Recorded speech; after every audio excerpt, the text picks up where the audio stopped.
Okay, we are back. We're gonna continue again where we left off. So let's keep going with 3.5 and see where we go. What brightly colored annals.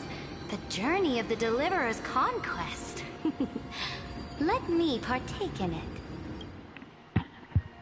Is this a fortress in the sky? This is the first step of my friend's journey among the starry seas. This place is called the Herta Space Station.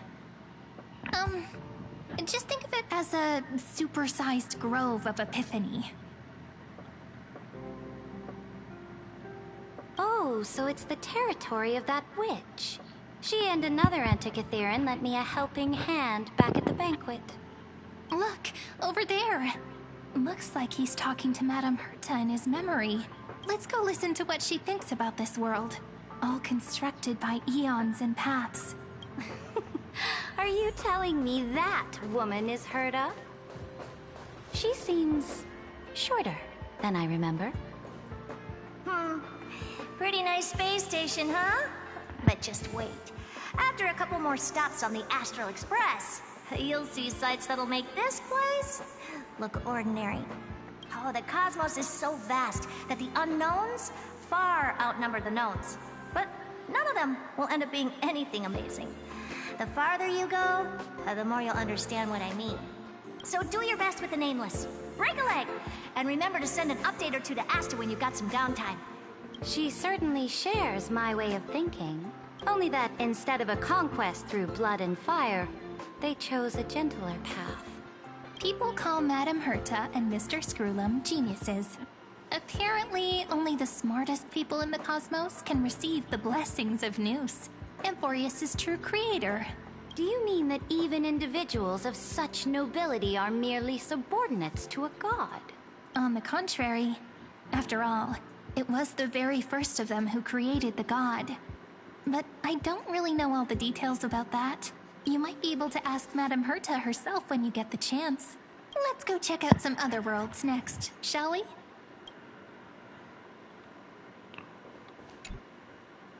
This next stop on the journey has a lot of similarities to Amphorius. A snow-covered land? Interesting. This star is named Eurillo 6. That name sounds so cold. Belobog sounds better. The girl we see here holds a similar station to you, Imperator. She's the supreme guardian of this world. A leader who took up the mantle of government during a disaster. I did not expect the Empress of this world to be so young. Well, your appearance isn't much older. The object in the distance resembles Nikador. Is it a weapon? No, it's called... Right! The Geological Reconstruction Unit. Just Georios' Titankin? Disappointing. It's all thanks to you that we survived the crisis. The collaboration with the IPC is both an opportunity and a challenge. Nonetheless, it's an important step in our journey back into the universe. This world was sealed beneath its sky just like Amphorius was. And they only managed to reconnect with the stars when the Nameless arrived. That IPC she spoke of, is it a more powerful organization? Yes. The IPC conquered many worlds through trade, and opened up a vast territory that way. There are many such powerful alliances beyond Amphorius, and they all walk on roads different from the destruction. Coming back to the Supreme Guardian and her Belobog, didn't they find a peaceful way to enter the interstellar community? That cannot be true. That IPC would never have grown so big on trade alone. It may pretend to be a wealthy merchant with clean hands, but I am willing to bet that it grew fat on gory oppression and bloodshed. Its path of conquest must have had no mercy for the weak and would have destroyed them if needed. Are you telling me that this snowland never thought about tossing its dignity to the wind and kneeling to the IPC? I will not believe it. I will never allow the Imperator's empire to be sullied by others. Amphorius must become a power so strong that no interstellar foreigner would dare to look down upon us. Imperator, Belobog isn't as weak as you imagine. Listen. I indeed hesitated. But now I understand what we must do. Belobog must learn how to walk on her own until she no longer needs the support of others and can stand on her 2 feet among the stars. Even if I may not live to see it, I believe such a day will surely come. They still have their dignity intact. One day, that hope will melt through the ice and help them into a prosperous tomorrow. But the order of the cosmos is already set in stone. The old laws decree that only the strong survive, binding the weak in an unbroken chain until they wither and turn to dust. Unless they embrace the power of the destruction. Amphorius must shatter the old law and become the new order among the stars.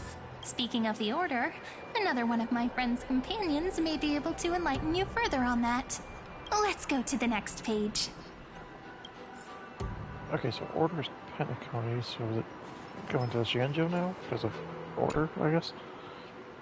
This next world is a nation of dreams.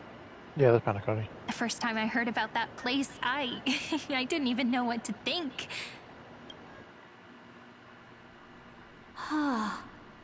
Such opulence does indeed evoke astonishment. This world is called Penacony, an eternal city built upon a land of dreams. It's also my friend's previous stop, where they went through a risky but exciting adventure. Tell me about it then. That man standing afar has wings on his head. I am truly curious. I wish to gaze upon the views of the Reverie Hotel one more time. I'll be just a traveler when I come back here again. And perhaps, through a traveler's eyes, even the things I once knew so well will feel strangely different. Penacony is a land of the harmony, where all dreams and hopes merge and combine. It believes in unrestrained freedom, and that's how it lost itself in shallow delights.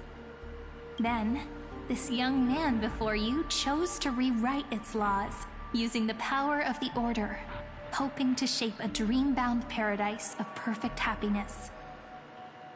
Yet, the paradise of my dreams remains far away. Perhaps a brief journey with the Nameless can show me more possibilities in my search for paradise. As for what Penacony should look like, it'll be up to her. No. Up to their trailblazing now. It sounds like this ideal kingdom is no more. That's right. The people chose to wake up at the end. You can't see tomorrow when drowning in sweet dreams. This individual's law acknowledged only gods and constructs, leaving no space for humanity. And yet, the fact that he could accept defeat and resume his journey shows a rare self-awareness and clarity of mind. You are also very self-aware, Imperator. Then you must know that the world promised by the destruction also has no place for humanity. I am indeed very aware of Lycurgus's honeyed words of deceit. I have seen enough. Take me back. Then let's wrap up this trip down memory lane with one last scene. This absolute wonder. Isn't it pretty? That's our Amphorius. Our world flows and meanders in this endless band of light. Though we were born from the designs of the gods and are not yet truly alive, the Chrysos heirs of Amphorius still chose to stand against fate and carved a legend no different from that of humankind. Will you really renounce the heroes in this world's previous 30 million cycles, Imperator? Including even yourself. Will you bow to brutal destiny and allow that puppet master named the destruction to have their wish? I know what you want to do, sidekick. You want to use that Deliverer's memories to influence me and tilt the scales of law toward him and the two geniuses. You really saw right through me, Imperator. How can one rule an empire if one is incapable of understanding people's minds? I have decided on Law's final destination. However, before I move my next chess piece, before we go on, tell me this, sidekick. Throughout his trailblaze, was there ever a memory of the ocean? The ocean. My cradle. My home. You shall complete your conquest in the ocean at the boundaries of this world, and eternally slumber in the sound of tides.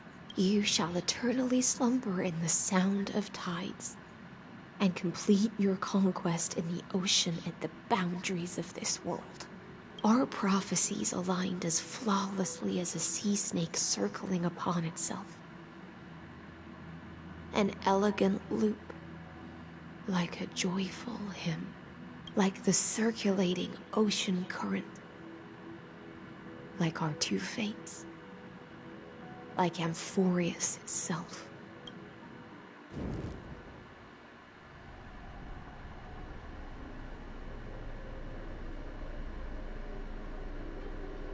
The trial is over. So tell me, who will own the divine authority of law?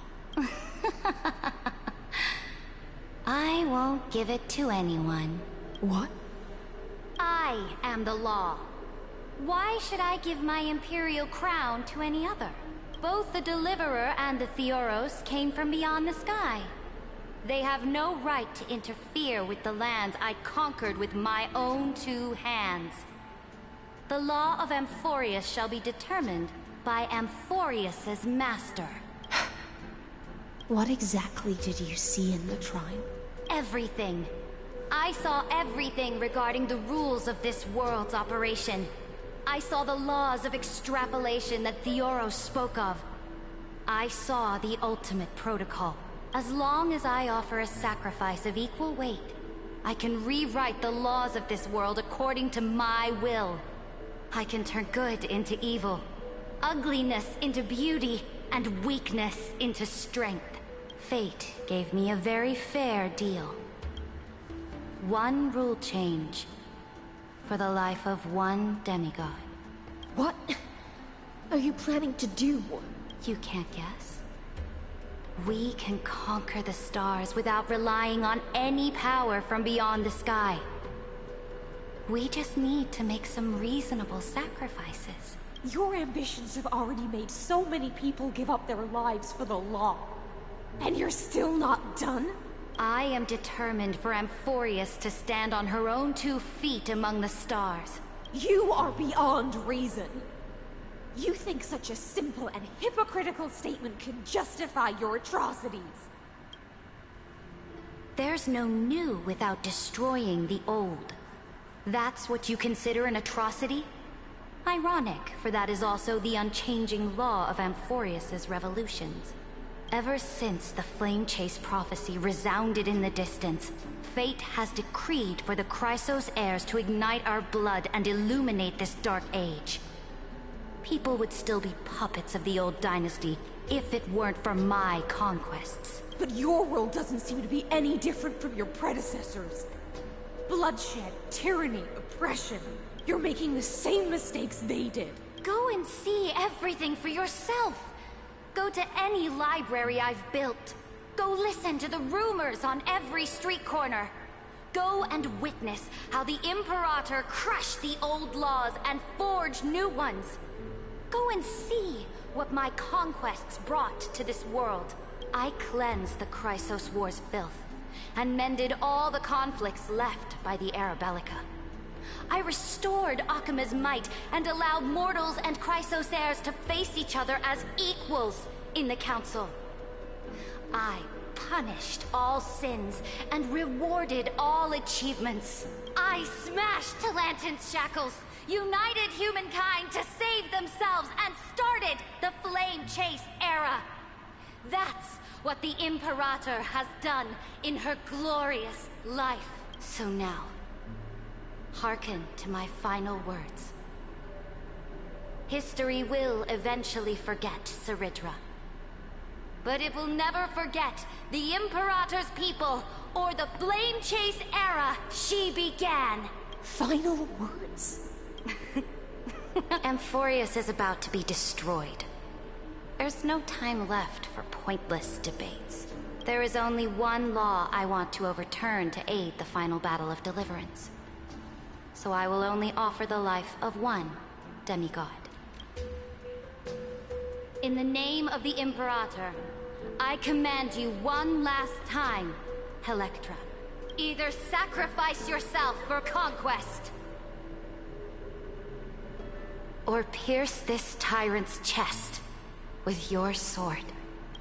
Thus, the Imperator concluded her final speech at the end of her life.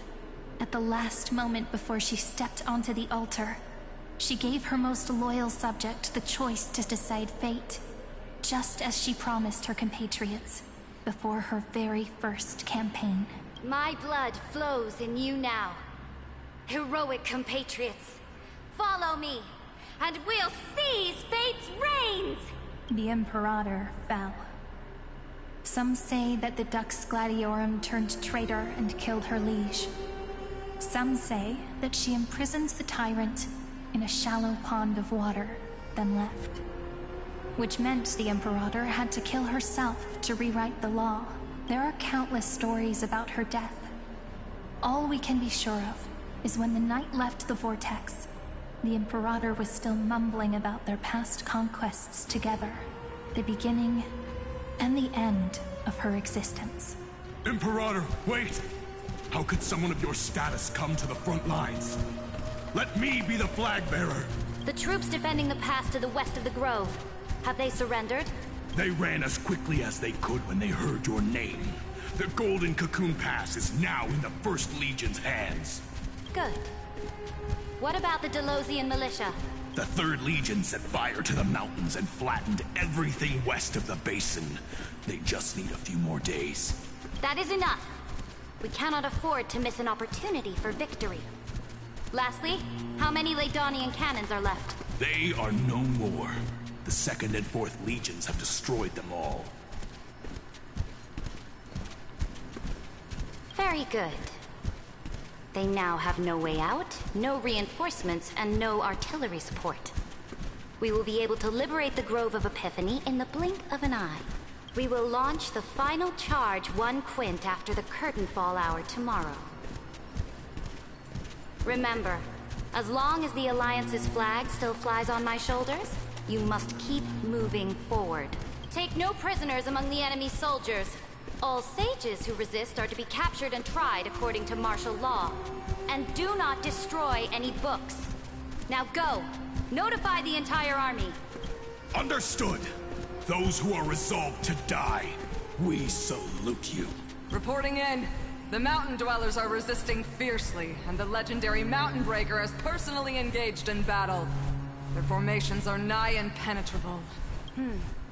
Then cease our frontal assault. Send scouts to all legions and tell them to retreat into the Tritos Plains before the parting hour. What? Are you planning to surrender? It's a strategic change of plans. The seismic walking dragon is enough for that battlefield. Walking dragon? You mean that stupid beast, Terravox? What can they even do? Stupid? No. They are the wisest of all of Giorio's creations. Only they can perceive the currents of time. Let them deal with their earthly brethren. We will advance and take the lead in defeating what remains of our enemy. I will deliver the most fiery retribution for the humiliation they dealt us, and crown myself with a god-slaying wreath. Understood. I'll see to it. Those who are resolved to die, we salute you. The Temple of the Three Fates sent a letter, Imperator. They refused to surrender, and said this letter is their last warning to us. Tell the commanding officers not to launch any attacks unless they receive the Imperator's handwritten approval. Disobedience will be punished by death. What are you doing? The priests of the Three Fates aren't soldiers, but politicians. Do not mistakenly believe they don't have a plan. These dying pests will wring out every idea from their brains, all for short-sighted gain. They are much shrewder than we are. I am inferior to them in that regard. They also have the prophecy to wield as a weapon, something I am not blessed with. Launching an unplanned attack will only disadvantage us, as all of Emphorius will judge our actions. Which means I will be heading to the battlefield myself, just as I have always done. This time, however, I will go alone. I will conduct secret negotiations to ensure fate is on our side. Understood. The legions will make their preparations. Those who are resolved to die, we salute you. Why are we not allowed to march out with the army, Imperator? This will be a long voyage with no return. Those of you who bear the prophecy cannot come with me. Why are you personally leading this battle if it's doomed to fail? The Flame Chase journey cannot be without a leader. That is correct. The Empire will be without a head when the Imperator falls. But remember, as long as you seize the right opportunities, even a chaotic game will remain winnable. My departure will create a long staircase for you. You will understand what I mean when news of my death reaches your ears. Saridra, is our journey about to be over? Destroy the old laws and forge new ones. My conquest has reached its limits within the borders of Amphorius. Since the prophecy already decreed that the Imperator would never conquer the stars as she wished, I will bow out here and try no more. More Chrysos heirs bearing divine authority will be born, and many more heroes will arise. Will they demand peace or war? Will they resist tyranny or become the next Imperator? I do not care. The children of the future will decide for themselves. Do not mourn for me. Anyone can kill the Imperator. But the only one who can truly destroy her is Saridra. At the end, I faithfully recorded the most important battles in the Imperator's life. Her conquest was about to be completed at this point in the story. However, for some reason, a memory suddenly entered my mind just as I was about to put down my pen. It was a journey on a fantastical train.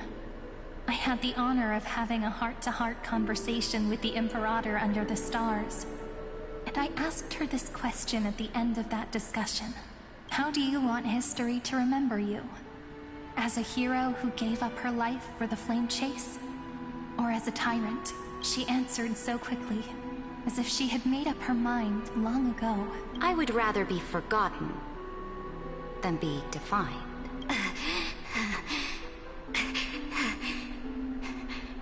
Because the law can be neither eternal nor unchallenged, and only humanity can pen laws into history's pages. Now, I have shattered the greatest law of Amphorius. The game is nearing its end, Dux Gladiorum. Even though you killed the Imperator in the previous 30 million cycles, this time you finally found your own law. Then High Sealants, Electra. I will ask someone to deliver the prophecy's ocean at the boundaries of this world to Will you choose to swim into that ocean? I do not care. Do not care.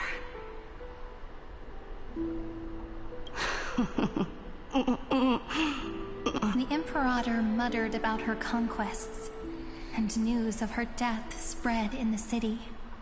Freedom! Liberty! The tyrant is dead! Go!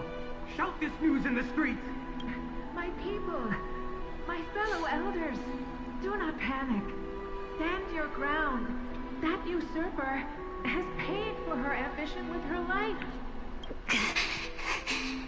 People once cheered for my ascension. And now they cheer for my fall. No matter. I am fond of applause. I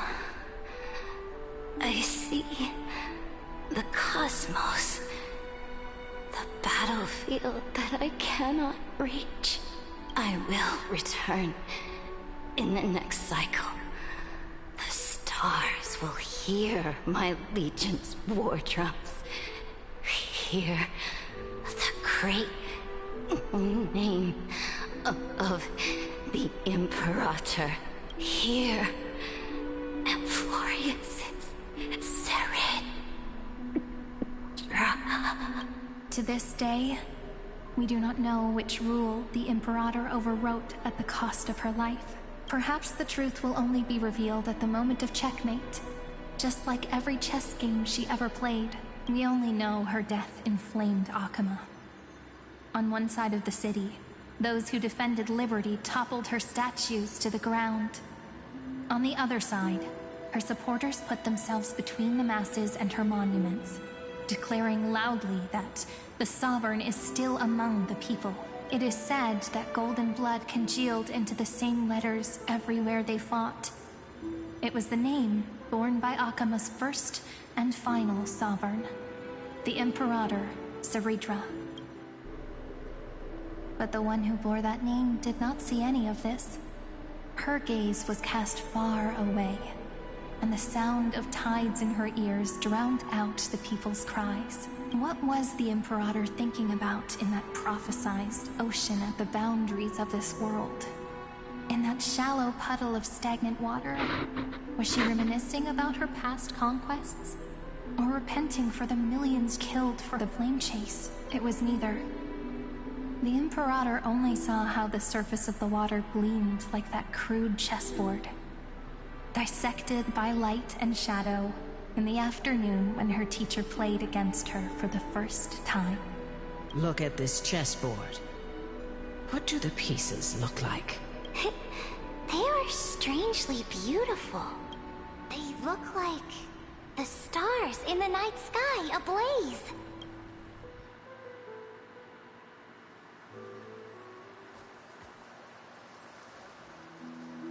From that page emerged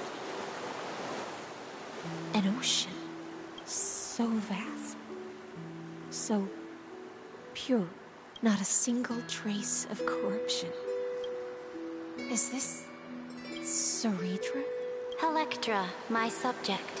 Ever since you walked out of the tainted ocean and pledged yourself to me, I have seen the abyss in your eyes and the emptiness in your heart. That was why I promised you a new ocean, where the Imperator's ambitions would serve as the currents, and loyalty would be its light. Electra, my subject. You have done your duty as my blade. The prophecy has now made its final decree on the road I intend to walk.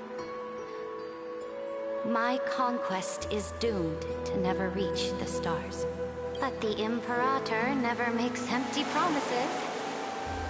So take this memory, this ocean, beyond the sky, as witnessed by the Deliverer.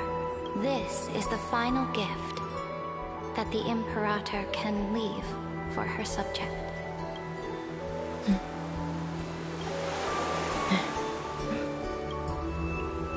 When I was still a fish in the ocean, I always felt so genuine swimming through the waters.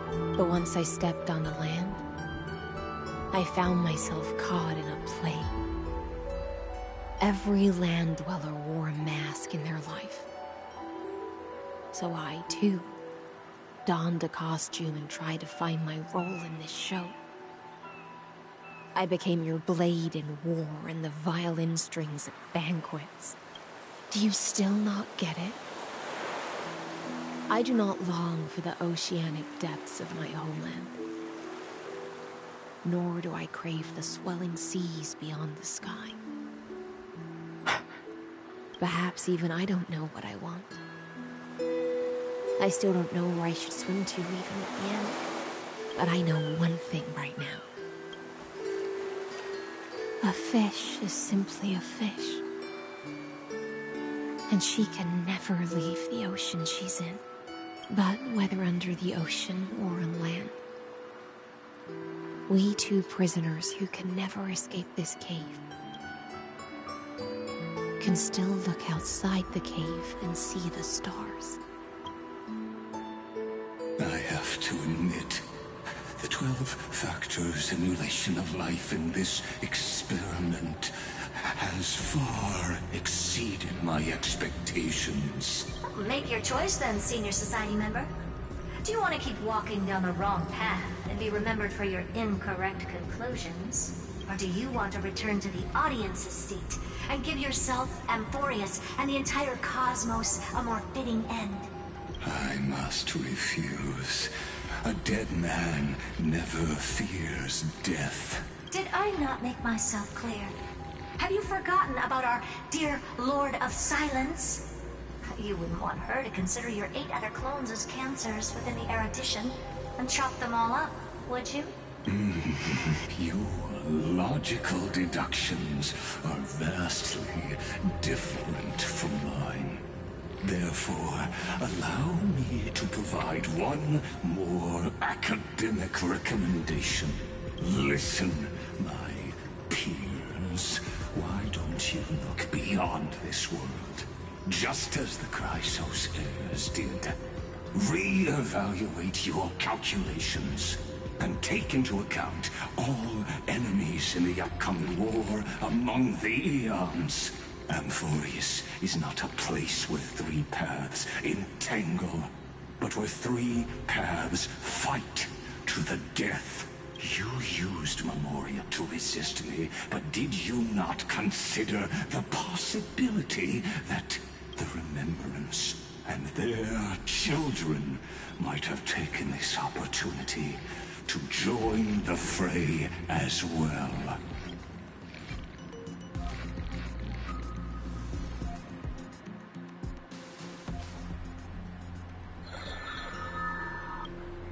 Oh, so this isn't just silence. It's the answer. What was the last thing he said to you before you parted the waters at the Scale Gorge waterscape? A tricky question, but one with a simple answer. He didn't say anything back then, right? That's correct. And now I'm sure. You are not March 7th. There's no way she would remember that detail. I'll only warn you once. Leave her body. Now. How impulsive. That's not like you at all. Why don't you calm down and think about another possibility? I didn't take over March 7th's body. Rather, it's March 7th who regained my memories.